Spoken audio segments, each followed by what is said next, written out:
আমি আবার বলছি, এদেশে ভাড়াটিয়া থাকবো না, ভাড়াটিয়া হিসেবে থাকবো না। এই জমিনের মালিকানা সূত্রে এদেশে বসবাস করি। এই জমিনকে আল্লাহর জন্য মুক্ত করেই ছাড়বো ইনশাআল্লাহ।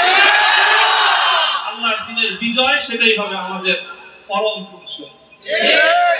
এবং আমাদের যারা আমাদেরকে শত্রু ভেবে আমাদেরকে নিঃশেষ করার চেষ্টা করেছে, অপমান করার চেষ্টা করেছে, আমরা তাদেরকে সম্মানিত করে তুলেছি।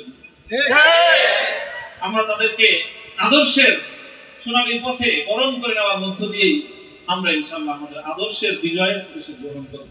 আল্লাহ রাব্বুল আলামিন আমাদের দেশে তৌফিক দান করুন। আমিন।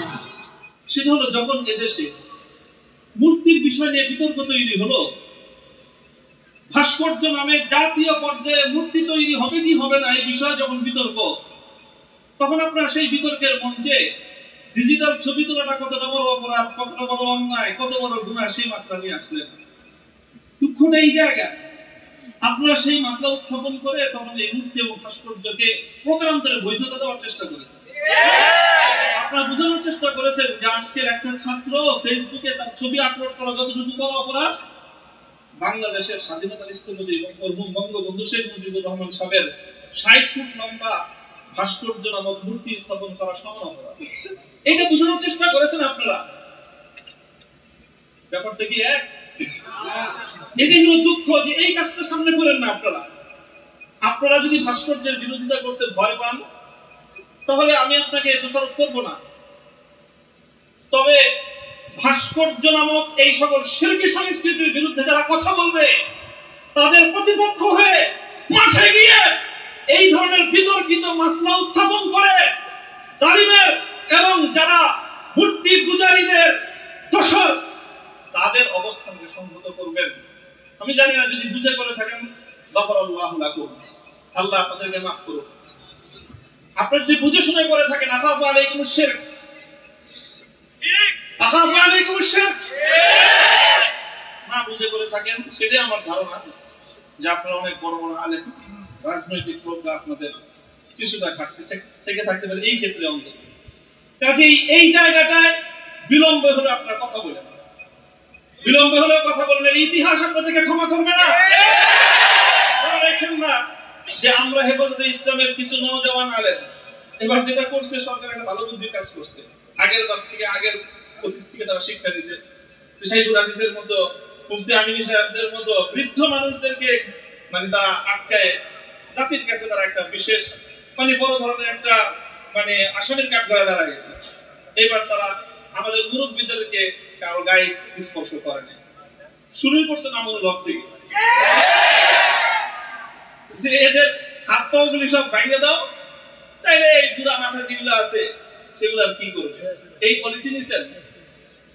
কাজেই যেটা করেছেন সেটা হলো, আবারও বলছি যে এই ধরনের যখন তাওহীদ এবং শিরকের লড়াই হয়ে দাঁড়াবে, আল্লাহ ভাস্কর্য বিরোধী আন্দোলন, এটা তাওহীদ এবং শিরকের আন্দোলন, সব শিরকের সংঘাত ছিল। ভাস্কর্যের পক্ষে যারা ছিলেন তারা শিরকের পক্ষে ছিলেন, ভাস্কর্যের বিপক্ষে যারা ছিলেন তারা তাওহীদের সংঘাত।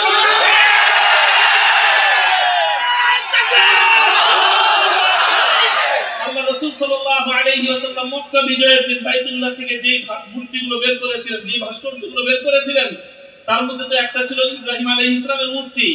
কি বলেছিলেন? কাতালাহুমুল্লাহ, আল্লাহ পাক এই মক্কাবাসীদেরকে ধ্বংস করুক, তারা খলিল ইব্রাহিম আলাইহিস সালামের মূর্তি তৈরি করেছে।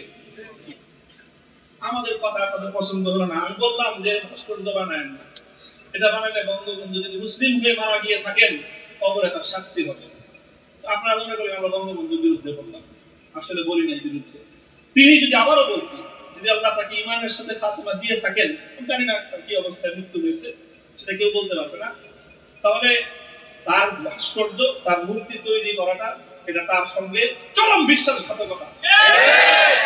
সর্বশেষ কথা হলো এই, খলিল ইব্রাহিম আলাইহিস সালাতু ওয়াস সালামকে যখন এই মূর্তি বিরোধী আন্দোলনের, মূর্তি বিরোধী কার্যক্রমের পরিণামে নমরুদ কি করেছিল?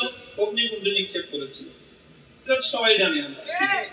কিন্তু অগ্নিকুণ্ডে নিক্ষেপ করাটা এটা নমরুদের প্রধান শাস্তি ছিল। নমরুদ ইব্রাহিম আলাইহিস সালামকে যে প্রতিশোধটা গ্রহণ করেছিল সেটা কিন্তু প্রধান এটা ছিল না যে নাকি কি করেছে, আগুনে নিক্ষেপ করেছে। আরে খলিল ইব্রাহিমকে আগুনে নিক্ষেপ করে আর কি প্রতিশোধ দিবে? যে বেটা তার প্রাণাধিক প্রিয় সুপুত্রকে আল্লাহর জন্য হাসি মুখে কোরবানি করতে চায়, তার নিজের জীবনের দাম তার কাছে আর কতটুকু, তার কি মারবে আর কি চালাবে? সবচেয়ে বড় যে জঘন্য কাজটা নমরুদ করেছিল সেটা হলো ইব্রাহিম আলাইহিস সালাতু ওয়াস সালামকে অগ্নিকুণ্ডে নিক্ষেপ করার আগে ওনাকে বিবস্ত্র করে ফেলেছিল। ওনার সারা শরীর থেকে কাপড় খুলে ফেলেছিল, বাংলায় বুঝেন নাই, উলঙ্গ করেছে। আল্লাহ পাক রব্বুল আলামিন ইব্রাহিম আলাইহিস সালামকে জন্য একটা পুরস্কার দিলেন। সেই পুরস্কারটা আল্লাহর নবী বলেছেন, আউয়ালু মান ইউসা ইয়াউমাল কিয়ামাতি ইব্রাহিম খলিলুল্লাহ। ও ইব্রাহিম, মূর্তির বিরুদ্ধাচরণ করার কারণে মূর্তি পূজারীরা তোমার শরীর থেকে সম্মানের আবরুর কাপড় খুলে নিয়েছে। কিয়ামতের দিন যখন সমস্ত মানুষ বিবস্ত্র থাকবে, সর্বপ্রথম আমি তুমি ইব্রাহিম খলিলকে কাপড় পরায়ে সমস্ত মানুষের সামনে সম্মানিত করব। আমার কেন জানি মনে হয়েছে আমি একজন অপরাধী, অনেক অপরাধের শেষ নাই, আমার ভুল ত্রুটির কোনো শেষ নাই। ওই যে বললেন না আব্দুল বাসিদের 42টা মামলা, মামলার তো অভাব নাই। এই যে কোনো মামলায় ফাঁসি দিতে পারেন, ফাঁসি দিতে তারা অন্য কিছু লাগে না। আদালতে তারা এক মহিলা আইনজীবী বলেন, আরে বিচার করার জন্য এত কিছু লাগে, এর চেয়ে কত হালকা সাক্ষ্য দিয়ে আমরা মানুষের বিচার করে ফেললাম। ওপেন আদালতে বলতেছে বিচার করার জন্য খুব কিছু লাগে না। হত্যা মামলা কতগুলো আছে, ছিনতাই মামলা আছে, পকেট চুরির মামলা আছে, চুরির মামলা আছে, সব মামলাই তো আছে। যে কোনো মামলা দিয়ে ফাঁসি দিয়ে দিতে পারেন। আপনারা চেষ্টা করছেন বিবস্ত্র করতে চেষ্টা করেছেন, তবে একটা জিনিস ভালো করেছেন, আপনারা যে কেসটাকে বিবস্ত্র করার জন্য বেছে নিয়েছেন সেই কেসটা ছিল খুব দুর্বল। আগামী 50 বছরের জন্য ওলামায়ে কেরামের বিরুদ্ধে এই ষড়যন্ত্রের দুয়ার রুদ্ধ হয়ে গেছে। আপনারা যদি এই ধরনের ষড়যন্ত্র করতে থাকেন, জাতি আবার নতুন করে বলবে, এতদিন বলতো ইউসুফ আলাইহিস সালামের বিরুদ্ধে যে ষড়যন্ত্র করছে, মামুনুল হকের বিরুদ্ধে সেই ষড়যন্ত্র, সামনে বলবে মামুনুল হকের বিরুদ্ধে যে ষড়যন্ত্র হয়েছিল, আব্দুল্লাহর বিরুদ্ধে সেই ষড়যন্ত্র।